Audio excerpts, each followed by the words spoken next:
भाषा समग्रमसकृत्करचाररम्यम् शेषाद्रिशेखर विभो तव सुप्रभातम्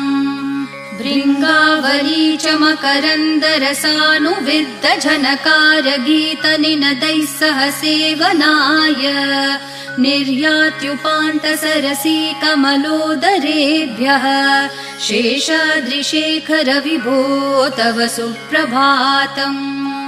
योषागणेन वरदग्निविमथ्यमाने